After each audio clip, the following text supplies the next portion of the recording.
Good morning dreamers. આજે આપણે કંકાલતંત્રનો આગળનો ટોપિક એટલે કે ઉપાંગીય કંકાલતંત્ર વિશે માહિતી મેળવશું. ઉપાંગીય કંકાલતંત્ર એમાં કુલ 126 અસ્થિ આવેલા હોય છે. આ 126 અસ્થિ છે એને આપણે બે ભાગમાં વહેંચી શકીએ. ઉપાંગાસ્થિ એટલે કે ઉપાંગના અસ્થિ જેમાં 120 અસ્થિ આવેલા હોય, અને મેખલા જેમાં 6 અસ્થિ આવેલા હોય છે. ઉપાંગીય કંકાલતંત્ર અને ઉપાંગાસ્થિ આ બંને શબ્દ વિશેનો ભેદ છે એ ખાસ સમજવા જેવો છે. ઉપાંગીય કંકાલતંત્ર એમાં ઉપાંગના અસ્થિ એટલે કે અગ્ર ઉપાંગ અને પશ્ચ ઉપાંગના અસ્થિ અને મેખલા બંનેનો સમાવેશ થાય છે. ઉપાંગીય કંકાલ અને ઉપાંગાસ્થિ એટલે માત્ર ઉપાંગ એટલે કે અગ્ર અને પશ્ચ એટલે કે હાથ અને પગના અસ્થિ એનો સમાવેશ થાય. મેખલાને આપણે એ રીતે વ્યાખ્યાયિત કરી શકીએ કે ઉપાંગાસ્થિને અક્ષીય કંકાલતંત્ર સાથે જોડતી રચના એટલે મેખલા. ઉપાંગના અસ્થિને જ્યારે અક્ષીય કંકાલતંત્ર સાથે કોઈ જોડી રાખે તો એને જોડતી જે કડી છે એ મેખલા તરીકે ઓળખવામાં આવે છે. ઉપાંગની અંદર અગ્ર ઉપાંગના અસ્થિ અને પશ્ચ ઉપાંગના અસ્થિ. અગ્ર ઉપાંગના અસ્થિ કુલ 60 હોય છે, કારણ કે અગ્ર ઉપાંગ એટલે કે બે હાથ, બંને હાથમાં 30 અસ્થિ આવેલા હોય એટલે 30 + 30 એટલે કુલ 60 અસ્થિ અગ્ર ઉપાંગમાં જોવા મળે છે. અગ્ર ઉપાંગના કોઈ પણ એક અગ્ર ઉપાંગની આપણે રચના જોઈએ કે એમાં જે 30 અસ્થિ આવેલા હોય એમાં એક ભુજાસ્થિ. ભુજાસ્થિ એટલે ખભાથી કોણી સુધીનું અસ્થિ, ખભાથી લઈને કોણી સુધીનું જે એક અસ્થિ છે એને આપણે ભુજાસ્થિ તરીકે ઓળખીએ છીએ. કોણીથી કાંડા સુધીના બે અસ્થિ આવેલા હોય, રેડિયો અને અલ્ના, એટલે કુલ કેટલા અસ્થિ થયા? એક આ રેડિયસ અને બીજું અલ્ના એટલે 2. ત્યાર પછી આવે અહીંયા મણિબંધાસ્થિ એટલે કે કાંડાના અસ્થિ. કાંડાની અંદર કુલ 8 અસ્થિ આવેલા હોય, એ 8 અસ્થિને મણિબંધાસ્થિ તરીકે ઓળખવામાં આવે છે. ત્યાર પછી આવે હથેળીના અસ્થિ, જેને આપણે પશ્ચ મણિબંધાસ્થિ તરીકે ઓળખવામાં આવે, એમાં 5 અસ્થિ. અને અંગુલિયાસ્થિ એટલે કે આંગળીની અંદર 14 અસ્થિ આવેલા હોય. કુલ આ બધી 3 3 3 3 અને અંગૂઠામાં 2, આમ કુલ 14 અસ્થિ આવેલા હોય. એટલે ગણીએ 14 એને 5 19, 19 ને 8 27, 27 ને 2 29 અને 1 30. કુલ આપણે 30 અસ્થિ વિશે માહિતી મેળવી. પહેલું અસ્થિ છે એ ભુજાસ્થિ છે. ભુજાસ્થિ છે એ અગ્ર ઉપાંગનું પ્રથમ અસ્થિ છે. નળાકાર અસ્થિ છે, લાંબુ અસ્થિ છે. ભુજાસ્થિનો અગ્ર છેડો એ સ્કંદ મેખલાના સ્કંદ ઉલુખલ, આને કહેવાય સ્કંદ ઉલુખલ એટલે કે અંતર્ગોળ ભાગ સાથે આ બહિર્ગોળ ભાગ જોડાય અને અહીંયા કંદુક ઉલુખલ સાંધો બનાવે. કંદુક ઉલુખલ સાંધો. આપણે આના પછીના સેશનની અંદર શરીરમાં આવેલા વિવિધ પ્રકારના સાંધા વિશે માહિતી મેળવશું. એટલે અત્યારે પ્રાથમિક માહિતી આપું. સ્કંદ મેખલાનો સ્કંદ ઉલુખલ અને ભુજાસ્થિનો અગ્ર છેડો એટલે કે નિકટવર્તી છેડોનો જે બહિર્ગોળ ભાગ છે એ કંદુક ઉલુખલ એટલે કે અહીંયા જે છે એ બોલ અને સોકેટ જે 360 ડિગ્રી વળી શકે, બધી જ દિશામાં વળી શકે એ પ્રકારનો સાંધો બનાવે છે. ભુજાસ્થિનો આ ભાગ સહેજ ઉપસેલો હોય, અહીંયા આ ભાગ ઉપસેલો હોય, જેને ત્રિકોણ ધાર તરીકે ઓળખવામાં આવે છે, જે સ્નાયુઓ માટેની જોડાણ સપાટી પૂરી પાડે છે. ભુજાસ્થિના દૂરસ્થ છેડે એટલે કે કોણી બાજુનો જે ભુજાસ્થિનો છેડો છે ત્યાં બે વિશિષ્ટ પ્રકારની ખાંચ આવેલી હોય. એક આ જે ખાંચ બને છે એને કોરોનોઇડ ખાંચ કહેવામાં આવે છે. આ ખાંચને કહેવાય કોરોનોઇડ ખાંચ. કોરોનોઇડ ખાંચ છે એ હંમેશા ક્યાં આવેલી હોય તો કે જે બાજુ આપણે હાથ વાળીએ એટલે આ સાઈડ આવેલી હોય, આ કોરોનોઇડ ખાંચ છે. અને એનાથી એક્ઝેક્ટ નીચેની બાજુ એટલે કે ઉલટી દિશાની અંદર ઓલેક્રેનોન ખાંચ આવેલી હોય. ઓલેક્રેનોન ખાંચ એટલે ભુજાસ્થિની અંદર આ બાજુ જે બાજુ આપણે હાથ વાળીએ છીએ એ બાજુ આ જગ્યાએ કોરોનોઇડ ખાંચ, આ જગ્યાએ ઓલેક્રેનોન નામની ખાંચ આવેલી હોય છે. ભુજાસ્થિનો આ જે ઉપસેલો ભાગ છે એને ટ્રોક્લિયા તરીકે ઓળખવામાં આવે છે. આને શું કહેવાય? ટ્રોક્લિયા. તો આ ભુજાસ્થિની રચના લાંબુ નળાકાર અસ્થિ છે. ભુજાસ્થિનો અગ્ર છેડો છે એ સ્કંદ મેખલાના સ્કંદ ઉલુખલ અથવા તો આને નિકટવર્તી છેડો કહીએ, એની સાથે કંદુક ઉલુખલ સાંધો બનાવે છે. ભુજાસ્થિના આ ભાગમાં એક ત્રિકોણાકાર ધાર આવેલી હોય જે સ્નાયુઓને જોડાણ માટેની સપાટી આપે. અને ભુજાસ્થિના દૂરસ્થ છેડે આ ઉપસેલો ભાગ છે એને ટ્રોક્લિયા કહેવામાં આવે છે. અને બે વિશિષ્ટ ખાંચ આવેલી હોય છે. સામાન્ય રીતે જ્યારે નીટની અંદર એક્સ્ટ્રા ક્વેશ્ચન પૂછાય તો એના માટે અગત્યનું છે કોરોનોઇડ ખાંચ અને ઓલેક્રેનોન ખાંચ. કોરોનોઇડ ખાંચ છે એ જે બાજુ હાથ વાળીએ એ તરફ આવેલી હોય અને ઓલેક્રેનોન ખાંચ છે એ પાછળની સાઈડ આવેલી હોય છે. આ બે ખાંચ આવેલી હોય. ત્યાર પછી જે અસ્થિ આવે છે એ કોણીથી કાંડા સુધીના અસ્થિ. કોણીથી કાંડા સુધીના જે બે અસ્થિ છે એને કહેવાય રેડિયસ અને અલ્ના. રેડિયસ અને અલ્ના, રેડિયસ એટલે ગુજરાતીમાં કહેવાય અર્ય અસ્થિ અને પ્રકોષ્ઠાસ્થિ. આ બે અસ્થિ છે, રેડિયસ અને અલ્ના. અહીંયા બે અસ્થિ આવેલા હોય. એમની વચ્ચે પણ વિશિષ્ટ પ્રકારનો સાંધો હોય, જેથી કરીને આપણે હાથને આમ મુક્ત રીતે ઘુમાવી શકીએ છીએ. આ બે અસ્થિના જે જોડાણને કારણે આપણે હાથને મુક્ત રીતે હલનચલન કરી શકીએ છીએ. એમાં જે પ્રકોષ્ઠાસ્થિ એટલે કે અલ્ના છે, આ મોટું અસ્થિ છે, પ્રકોષ્ઠાસ્થિ છે અથવા તો અલ્ના છે, એની અંદર પણ બે વિશિષ્ટ પ્રકારના પ્રવર્ધ આવેલા હોય છે. જોજો, ભુજાસ્થિની અંદર ખાંચ આવેલી હોય, ખાંચ. એનાથી એક્ઝેક્ટ ઓપોઝિટ પ્રકોષ્ઠાસ્થિ એટલે કે અલ્નાની અંદર પ્રવર્ધ આવેલા હોય. આ પ્રવર્ધ જે છે એને કોરોનોઇડ પ્રવર્ધ કહે છે અને આ પ્રવર્ધને કહેવાય ઓલેક્રોનિન પ્રવર્ધ. એટલે અહીંયા ઓલેક્રોનિન ખાંચ અને ઓલેક્રોનિન પ્રવર્ધ, કોરોનોઇડ ખાંચ અને કોરોનોઇડ પ્રવર્ધ એમ જોડી આવેલી હોય છે. બે લોક એન્ડ કી જેવી રચના છે. એટલે આપણે વાત કરી કે અહીંયા જે પ્રકોષ્ઠાસ્થિ છે, આ પ્રકોષ્ઠાસ્થિ અથવા તો અલ્ના, એની અંદર શું આવેલું હોય તો કે કોરોનોઇડ પ્રવર્ધ. આ કોરોનોઇડ પ્રવર્ધનું કાર્ય શું કે જ્યારે આપણે હાથ વાળીએ ત્યારે કોરોનોઇડ પ્રવર્ધ કોરોનોઇડ ખાંચની અંદર આમ બંધ બેસે. કોરોનોઇડ પ્રવર્ધ એ ભુજાસ્થિના કોરોનોઇડ ખાંચની અંદર બંધ બેસે છે. જ્યારે હાથને સીધો કરીએ તો એ પાછળની બાજુએ નથી વળતો, સ્ટ્રેટ થાય પાછળની બાજુએ નથી વળતો. કારણ કે તો કે ઓલેક્રોનિન પ્રવર્ધ છે એ ભુજાસ્થિના ઓલેક્રોનિન ખાંચ સાથે બંધ બેસે છે. એટલે અહીંયા લોક થઈ જાય છે. આ હાથ છે એ પાછળની બાજુ લોક થઈ જાય, એટલે એક જ બાજુ મૂવમેન્ટ કરે, બીજી બાજુ મૂવમેન્ટ કરતો નથી. તો આ પ્રકારનું જે જોડાણ છે એને આપણે મિજાગરા સાંધો કહેવામાં આવે છે. મિજાગરા સાંધો, કોણીનો સાંધો છે એ મિજાગરા સાંધો છે. મિજાગરા સાંધો છે, આ જે મિજાગરા સાંધો, એના માટે જવાબદાર કોણ? આવો ક્વેશ્ચન જ્યારે નીટમાં પૂછાય તો એના માટે જવાબ આવશે ઓલેક્રોનિન પ્રવર્ધ, ઓલેક્રોનિન ખાંચ.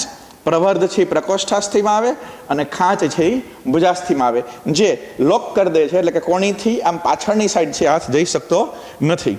તો રેડિયો અને અલ્લા આ બે કોણીથી કાંડા સુધીનો ભાગ, જેને આપણે કાંડું કહીએ, એ કાંડાની અંદર મણિબંધાસ્થિ આવેલા હોય.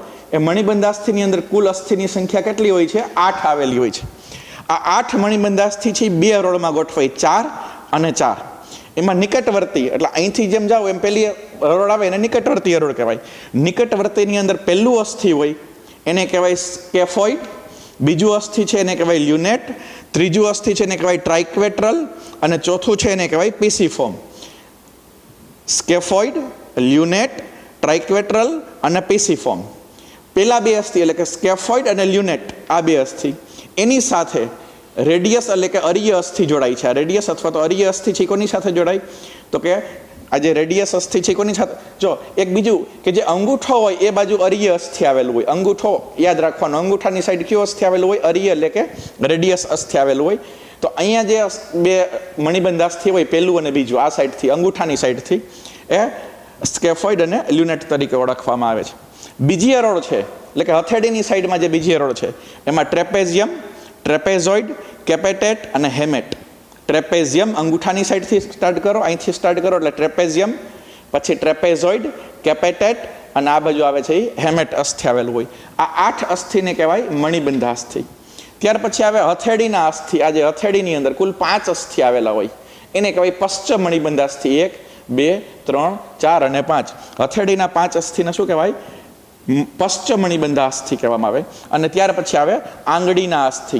દરેક આંગળીની અંદર 1, 2, 3, 1, 2, 3 એવી રીતના 3 અસ્થિ. અંગૂઠામાં કેટલા અસ્થિ આવેલા હોય? 2. એમ કુલ 14 અસ્થિ આવેલા હોય. તો આ છે અગ્ર ઉપાંગની રચના. અગ્ર ઉપાંગ કોની સાથે જોડાયેલો હોય તો કે મેખલા સાથે. દરેક ઉપાંગ અસ્થિ એ મેખલા સાથે જોડાયેલો હોય. જે અગ્ર ઉપાંગને આધાર આપે એને સ્કંદ મેખલા તરીકે ઓળખવામાં આવે છે. અને સ્કંદ મેખલાની અંદર 2 જોડ અસ્થિ એટલે કે 4 અસ્થિ આવેલા હોય. આ 2 જોડ અસ્થિની અંદર સ્કંધાસ્થિ અને અક્ષક નામનું અસ્થિ આવેલું હોય છે. એક જોડ સ્કંધાસ્થિની, એક જોડ અક્ષક, જેને આપણે હાંસડીનું હાડકું તરીકે ઓળખવામાં આવે છે. સ્કંદ મેખલાની અંદર આપણે સ્કંધાસ્થિ, તો ત્રિકોણાકાર રચના જે છે ને કહેવાય સ્કંધાસ્થિ.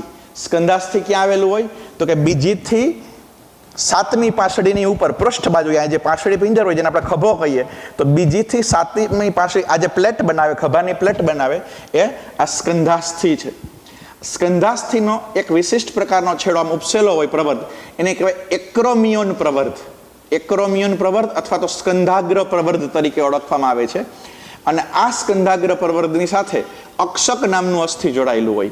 તો સ્કંધાસ્થિ અને અક્ષક, આ અક્ષકનો બીજો છેડો છે એ છાતીમાં આવેલું હાડકું એટલે કે ઉરોસ્થિ સાથે જોડાયેલો હોય.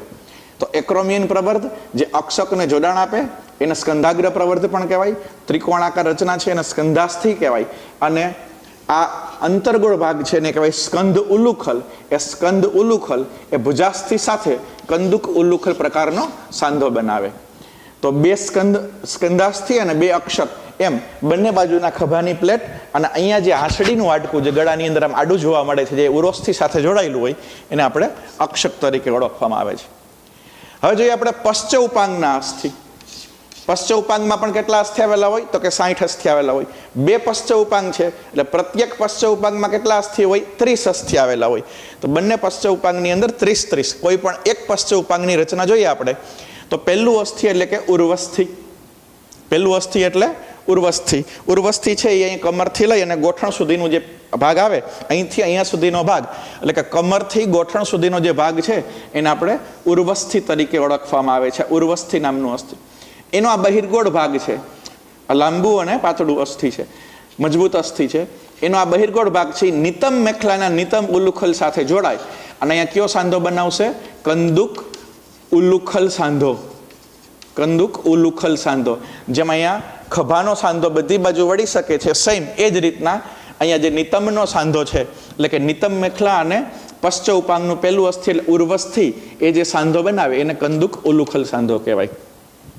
જુઓ ડ્રીમર્સ, ઉર્વસ્થિ એટલે પશ્ચ ઉપાંગનું પહેલું અસ્થિ અને છાતીનું હાડકું એટલે ઉરોસ્થિ. આ બે શબ્દ ભળતા છે એટલે ઉરોસ્થિ અને ઉર્વસ્થિ એનો સ્પષ્ટ ભેદ યાદ રાખવો અને એને સમજવા માટે પ્રયત્ન કરવો. ત્યાર પછી આવે ગોઠણથી ઘૂંટી સુધીના બે હાડકા.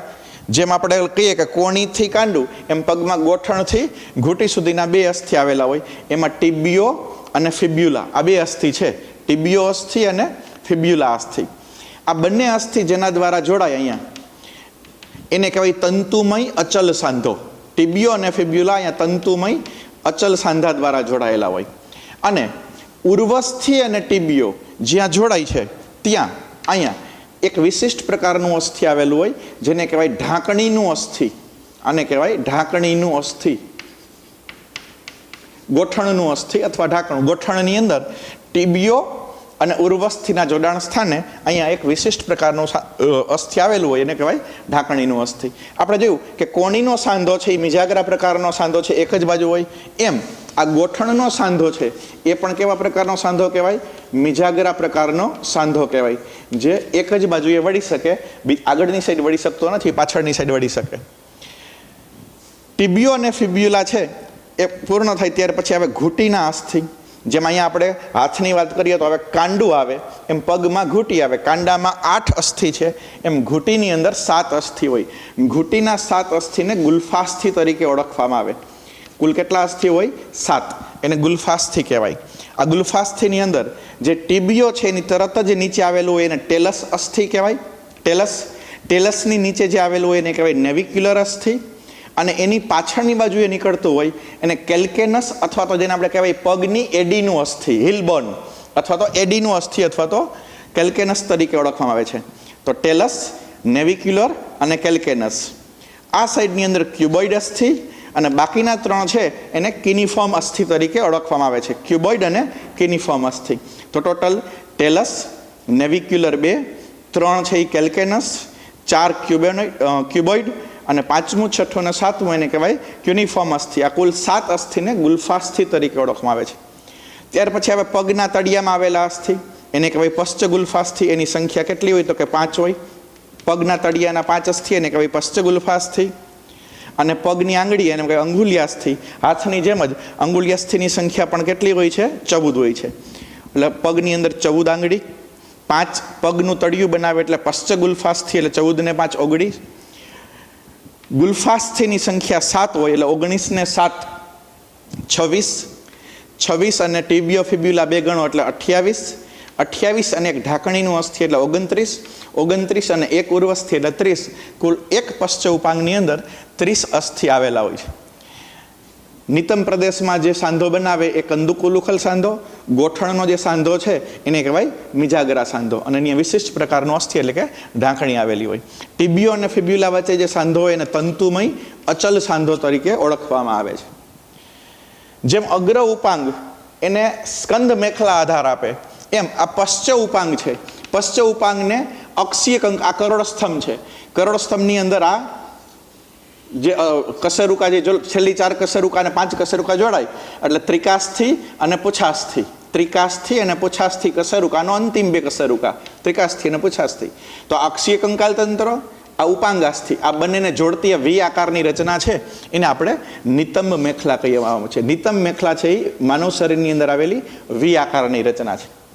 સ્ત્રીની અંદર નિતંબ મેખલા છે એ સેજ પોડી હોય, એના બંને અસ્થિ પોડા હોય, કારણ કે એને ગર્ભ ધારણ કરવા માટે વધુ સ્પેસ જોઈએ એટલા માટે નિતંબ મેખલા પડી હોય. જ્યારે પુરુષની નિતંબ મેખલા છે એ સાંકડી હોય.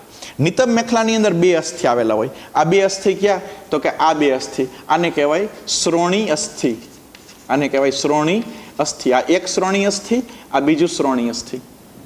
આ પ્રત્યેક શ્રોણી અસ્થિની અંદર એક આવો અંતર્ગોળ ભાગ આવેલો હોય, એને કહેવાય નિતંબ ઉલ્લુખલ, આને કહેવાય નિતંબ ઉલ્લુખલ, નિતંબ મેખલાનો ભાગ, જેની સાથે પશ્ચ ઉપાંગનું પ્રથમ અસ્થિ એટલે કે ઉર્વસ્થિ અહીંયા કંદુક ઉલ્લુખલ સાંધો બનાવે. બંને શ્રોણી અસ્થિ અહીંયા જોડાઈ છે, એ જોડાઈ છે એને સિમ્ફાઇસિસ તરીકે ઓળખવામાં આવે. બંને શ્રોણી અસ્થિ જેના દ્વારા જોડાય એને શું કહેવાય? સિમ્ફાઇસિસ. એ અંશતઃ ચલ અને કાસ્થિમય સાંધો બનાવે. આ જે સાંધો છે એ અંશતઃ ચલ સાંધો અને કાસ્થિમય સાંધો છે.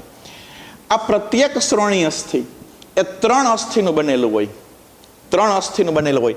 નિતંબાસ્થિ, આસનાસ્થિ અને પૂર્વ નિતંબકાસ્થિ. આ પ્રત્યેક શ્રોણી અસ્થિ છે, નીચેનો જે ભાગ હોય એને કહેવાય આસનાસ્થિ, આ સાઈડનો ભાગ હોય એને કહેવાય પૂર્વ નિતંબકાસ્થિ, અને આને કહેવાય નિતંબાસ્થિ, આને કહેવાય નિતંબાસ્થિ. આ નિતંબાસ્થિ, પછી આ પૂર્વ નિતંબકાસ્થિ અને આ આસનાસ્થિ, નીચેનો જે ભાગ છે એ આસનાસ્થિ. આ નિતંબ ઉલ્લુખલ અને આ ભાગને કહેવાય પૂર્વ નિતંબકાસ્થિ.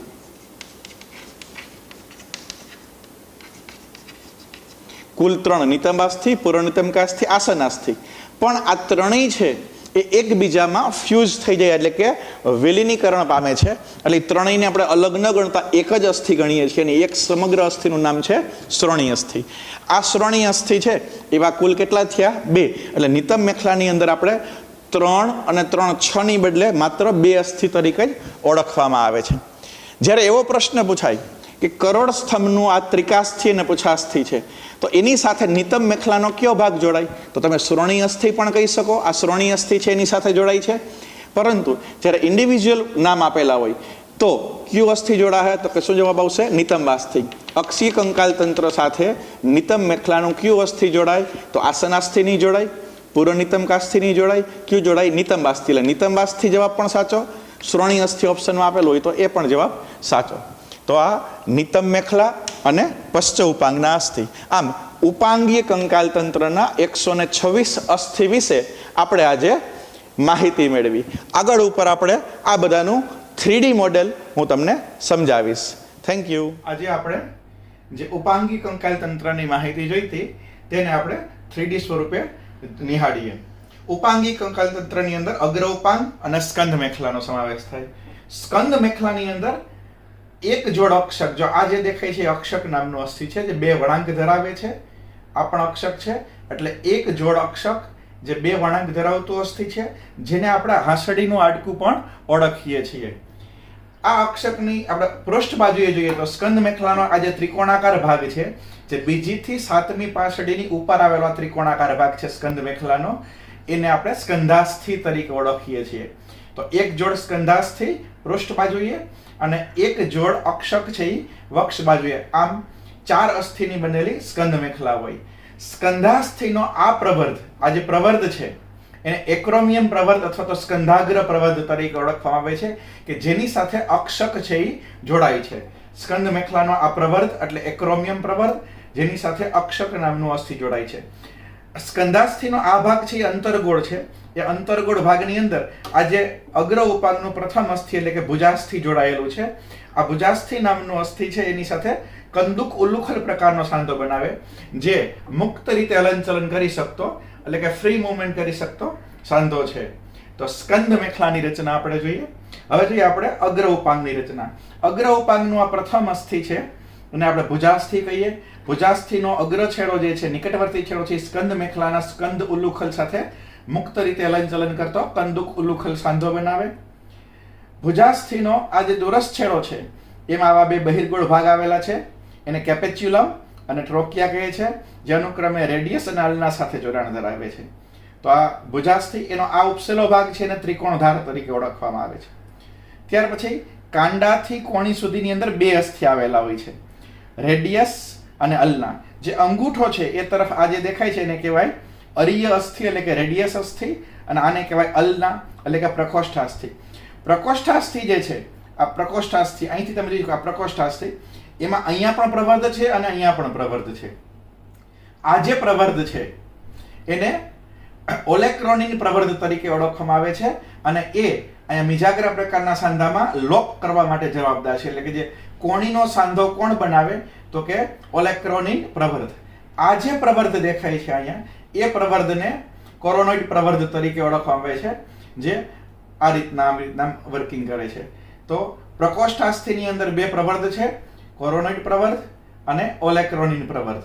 ભુજાસ્થિની અંદર આ બંને પ્રવર્ધ જ્યાં ફિટ બેસે એવી બે ખાંચ આવેલી છે. આને કહેવાય કોરોનોઇડ ખાંચ, આને કહેવાય ઓલેક્રોનિન ખાંચ, જેની અંદર આ પ્રવર્ધ બંધ બેસે છે. તો અહીંયા જે સાંધો બને એ એક જ બાજુ વળી શકતો સાંધો એટલે કે મિજાગ્રા પ્રકારનો સાંધો છે. આને મોનોએક્સિયલ સાંધો પણ કહેવામાં આવે છે, મોનોએક્સિયલ પ્રકારનો સાંધો. ત્યાર પછી આપણે આગળ વધીએ તો આ જે છે એ કાંડાના અસ્થિ છે. કાંડાના અસ્થિની અંદર ચાર અસ્થિ અહીંયા અને ચાર અસ્થિ અહીંયા. આ જે કાંડાના અસ્થિ છે એને મણિબંધાસ્થિ તરીકે ઓળખવામાં આવે છે. ત્યાર પછી હથેળીના 5 અસ્થિ છે એને પશ્ચ મણિબંધાસ્થિ કહેવાય, અને આંગળીની અંદર કુલ 14 અસ્થિ છે એને અંગુલ્યાસ્થિ તરીકે ઓળખવામાં આવે છે. Thank you. કાંડુ એટલે કે મણિબંધાસ્થિની રચના તમે જોઈ શકો છો.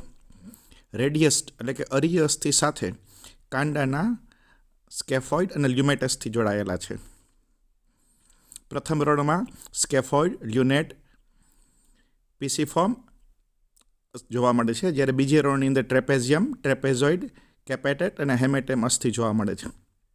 ત્યાર પછી 5 અસ્થિ છે એ હથેળીના અસ્થિ છે, એને પશ્ચ મણિબંધાસ્થિ તરીકે ઓળખવામાં આવે છે. અને ત્યાર પછી પ્રત્યેક આંગળીની અંદર 3, 3, 3 અને અંગૂઠાની અંદર 2, આમ કુલ 14 અસ્થિ છે એ અંગુલ્યાસ્થિ તરીકે ઓળખવામાં આવે છે. મેખલા અને પશ્ચ ઉપાંગના અસ્થિ. આ જે વી આકારની રચના અહીંયા તમે જોઈ રહ્યા છો એને આપણે નિતંબ મેખલા અથવા કટી મેખલા તરીકે ઓળખીએ. આ બંને અસ્થિને આપણે શ્રોણી અસ્થિ તરીકે ઓળખશું. એક શ્રોણી અસ્થિ, બીજું શ્રોણી અસ્થિ, બે શ્રોણી અસ્થિ જોડાય માટે નિતંબ મેખલાની રચના થઈએ. આપણે એની પૃષ્ઠ બાજુએથી રચના જોઈએ તો આ એક શ્રોણી અસ્થિ છે. નિતંબ મેખલાનો આ ભાગ જે અંતર્ગોળ ભાગ દેખાય છે અહીંયા એને કહેવાય નિતંબ ઉલ્લુખલ, જેની સાથે ઉર્વસ્થિ છે ઉખડી સાંધો બનાવે, જે પણ મલ્ટી એક્સિયલ એટલે કે બધી બાજુએ ફરી શકતો સાંધો છે. આ મલ્ટીફેક્સિયલ કંદુક ઉલ્લુખલ સાંધો. તો આ શ્રોણી અસ્થિ, આ નિતંબ ઉલ્લુખલ. ઉપરનું અસ્થિ છે એને કહેવાય નિતંબાસ્થિ, એ નીચેનું અસ્થિ છે એને કહેવાય પૂર્વ નિતંબકાસ્થિ અને આસનાસ્થિ. નીચેનું છે આસનાસ્થિ અને સાઈડમાં છે પૂર્વ નિતંબકાસ્થિ. તો આ જે વી આકારની નિતંબ મેખલા છે, જે બે અસ્થિ શ્રોણી અસ્થિની બનેલી છે, એ અક્ષીય કંકાલ તંત્રના કરોડસ્તંભના આ ભાગને એટલે કે ત્રિકાસ્થિ સાથે જોડાયેલી છે. આ પુચ્છાસ્થિ અને આ ત્રિકાસ્થિ, આ કરોડસ્તંભ છે. તો કરોડસ્તંભના કયા ભાગ સાથે મેખલા જોડાયેલી છે તો કે ત્રિકાસ્થિ સાથે જોડાયેલી છે. અને આ મેખલા કોને આધાર આપે છે તો કે પશ્ચ ઉપાંગને આધાર આપે છે. એટલે ઉપાંગીય કંકાલ અને અક્ષીય કંકાલ બંનેને જોડતી રચના એટલે આપણે એને મેખલા તરીકે ઓળખીએ છીએ.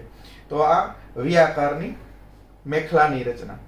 પશ્ચ ઉપાંગની રચના જોઈએ તો પશ્ચ ઉપાંગનું જે પ્રથમ અસ્થિ છે એ લાંબુ અસ્થિ છે, નળાકાર અસ્થિ છે, અને આ અસ્થિને આપણે ઉર્વસ્થિ તરીકે ઓળખીએ. જો આ અસ્થિનું નામ છે એ ઉરોસ્થિ છે, છાતીનું અસ્થિ. આ અસ્થિને કહેવાય ઉર્વસ્થિ. એનો જે બહિર્ગોળ કંદુક છે એ નિતંબ મેખલાના નિતંબ ઉલ્લુખલ સાથે આવી રીતના બંધ બેસે અને અહીંયા ઉખડી કંદુક ઉલુખલ પ્રકારનો સાંધો બનાવશે. ઉર્વસ્થિ જે છે એ ઉર્વસ્થિ એ પગની અંદર આવેલું આ ટીબિયો અને ફિબ્યુલા નામના બે અસ્થિ રહે, એટલે કે ગોઠણથી ઘૂંટી સુધીના બે અસ્થિ એટલે ટીબિયો અને ફિબ્યુલા. એમાં ટીબિયો જાડું અને મજબૂત અસ્થિ છે. ટીબિયો અને ઉર્વસ્થિ એ બંનેની વચ્ચે અહીંયા એક વિશિષ્ટ પ્રકારનું હાડકું જોવા મળશે, એને ઢાંકણી તરીકે ઓળખવામાં આવે છે અને આપણે ઢાંકણી કહેશું.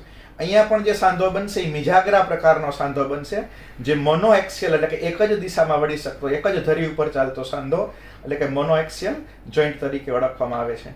ટીબિયો અને ફિબ્યુલા અહીંયા જોડાયેલા છે. આ અચલ સાંધો છે, આને કહેવાય અચલ સાંધો. પગના હાડકા જોઈએ આપણે, પગતલના, તો સૌથી આને કહેવાય આપણે ઘૂંટીના અસ્થિ એટલે ગુલ્ફાસ્થિ. ગુલ્ફાસ્થિની કુલ સંખ્યા 7 હોય છે. એમાં આને કહેવાય આપણે કેલ્ક્યુલસ એટલે કે હિપ બોન એટલે કે એડીનું અસ્થિ. આ એડીનું અસ્થિ છે. ત્યાર પછીનો અહીંયા જે અસ્થિ આવશે એને કહેવાય ટેલસ, નેવિક્યુલર, કોનિફોર્મ અને ક્યુબોઇડ અસ્થિ આવેલા હોય. કુલ 7 અસ્થિ અહીંયા આવેલા છે. આ 7 અસ્થિને આપણે ગુલ્ફાસ્થિ તરીકે ઓળખું છું. પગના તળિયાની અંદર આ 5 જે છે એને પશ્ચ ગુલ્ફાસ્થિ અને આ અંગુલ્યાસ્થિ તરીકે ઓળખવામાં આવે છે. Thank you.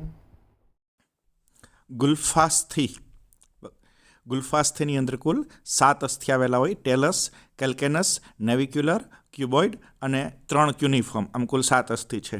બ્લુ કલરથી અંદર ટેલસ દર્શાવવામાં આવેલું છે.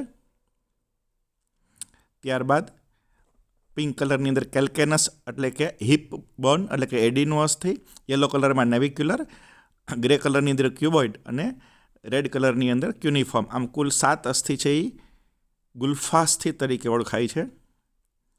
ત્યારબાદ 5 અસ્થિ છે એ પશ્ચ ગુલ્ફાસ્થિ એટલે પગના તળિયાની રચના કરે છે. અને ત્યારબાદ પ્રત્યેક આંગળીમાં 3, 3, 3, 3 અને અંગૂઠામાં 2, આમ કુલ 14 અસ્થિ છે એ અંગુલ્યાસ્થિ તરીકે ઓળખાય છે.